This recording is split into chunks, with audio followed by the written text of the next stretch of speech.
four walls are still standing today, holding up what we call the Temple Mount, right? This being the western wall. Around 12 football fields in size. On top of this mountain, he placed a beautiful, stunning second temple.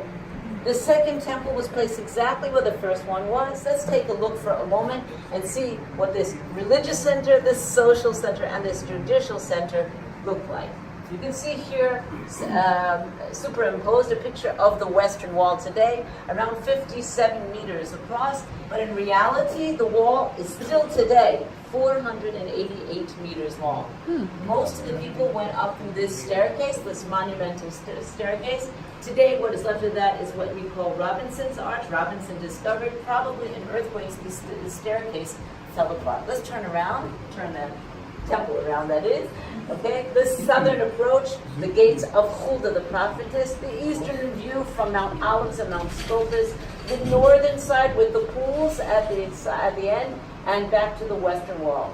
This massive bridge that spanned the valley between what is Mount Zion over there and Mount Moriah behind us, the Temple Mount where the temple is this bridge that connects what is today the Jewish quarter and the Armenian quarter. In the old days, it's where the priests lived.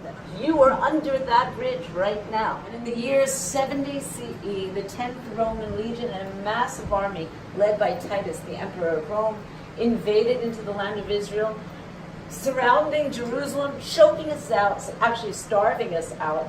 And on Tisha B'Av, the day on the calendar when in the Bible, the spies had spoken slanderously about the land of Israel. The day when the first temple had been destroyed, on Tisha B'Av, the second temple was destroyed.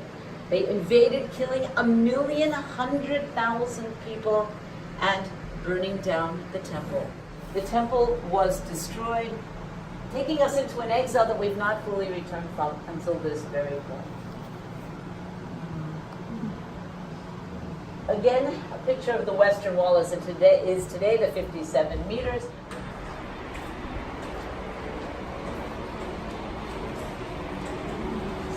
If you go down like this, if you go down, find the first crack on that side, and Janet, you go find the first indentation on this side, on this big rock. Okay, I'm just looking down. Perfect. Excellent, Janet. I can see where Casey is. No, a little bit further, not the hole. The indentation. Excellent. Okay, everybody can see where Casey is? Down that way. And you see where Janet is? Okay, they are marking the outer parameters of one single stone in the western wall. Okay, that's 13.6 meters long. I think that means 45 feet. You can correct me if there are any mathematicians here. That's amazing. Around 3 meters deep. That's like 2 of me. I feel tall suddenly. And it's around 570 tons.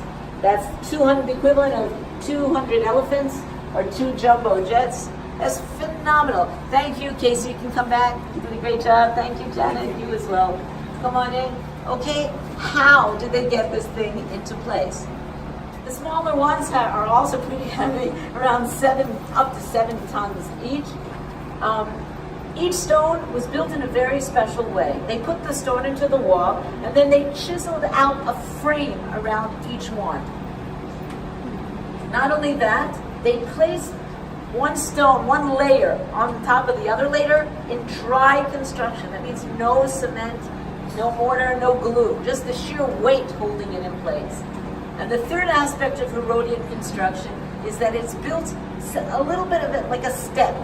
What do I mean? Each level is indented 1.5 to 2.5 centimeters. This is to prevent the sensation you have when you stand near a skyscraper. I remember as a kid being near the Washington Monument, feeling it's going to fall down on me. Right? You don't have that here because each level is indented. This is genius construction.